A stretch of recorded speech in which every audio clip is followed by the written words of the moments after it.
Hi everyone, it's Vicky here from Crafty Heaven and thank you very much for joining me today. And today I just thought I would turn on the camera because I'm in the process of putting my shadow box, well it's my shadow light up box that I did for my design team project for Simply Made Crafts. That video will already be out on my YouTube channel, so go and please check that out. The link will be in the description bar below.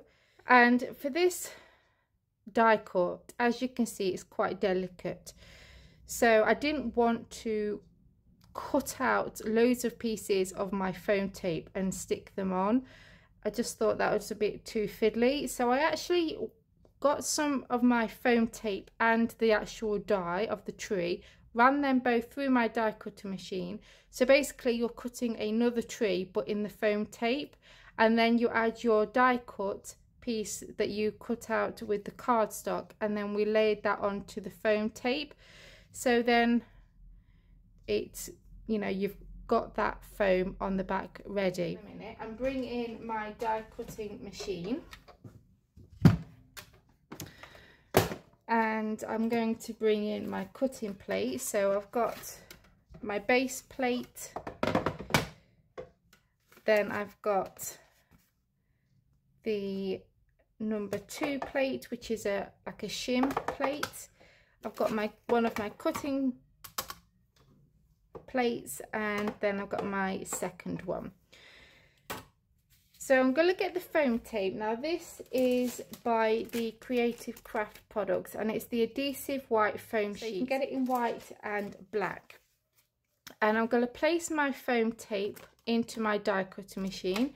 So we've got, it's double-sided adhesive, so leave the like covering on both sides for the minute. I'm going to place that in there, my die on there, so the cutting edge is facing down. You could face it up if you want to, but it doesn't matter which way you do it. So I'm going to place that on there. Then I'm going to get a bit of copy paper and I'm just going to put that down. And I'm going to place that on top.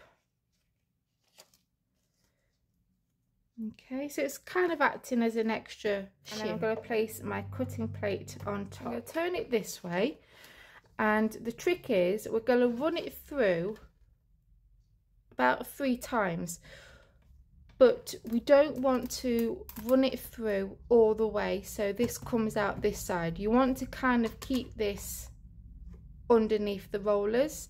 So when we turn this, you'll feel quite a heavy pressure where it goes over the die, and it will start to get lighter as you keep going.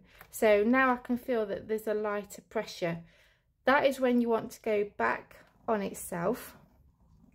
Again, you're going to get that heavy pressure again, and when it starts to feel a bit lighter, you want to go back again. Okay, because if you take it out, you could move your die and it will not give you that perfect cut. So I'm going to run that out now, and then we're going to take this off, and you'll find that it will stick. Then we can just gently peel the copy paper off your foam.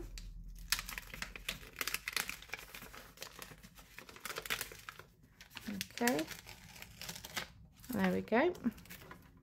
So now we can move them out of the way, so then that will come out really easily like that.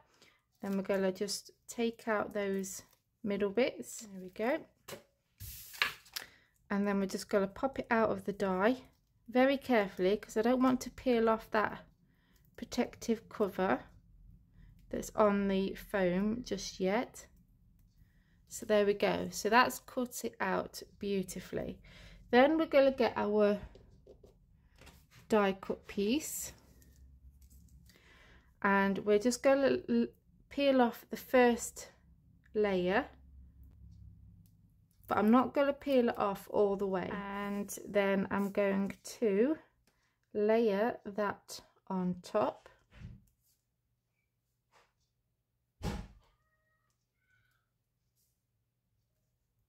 like that, and then we just got to keep going and position that on there. And there we go. So they are now ready, and then you just leave that backing on there until you're ready to start adding it to your project. So you do the same with the tree as well. There we go. So I hope that this was helpful and you don't have to do all that tedious cutting anymore and adding it to your die cuts. As always, I'll leave the foam tape in the description bar below, and the link will be to take you to CraftStash for that product.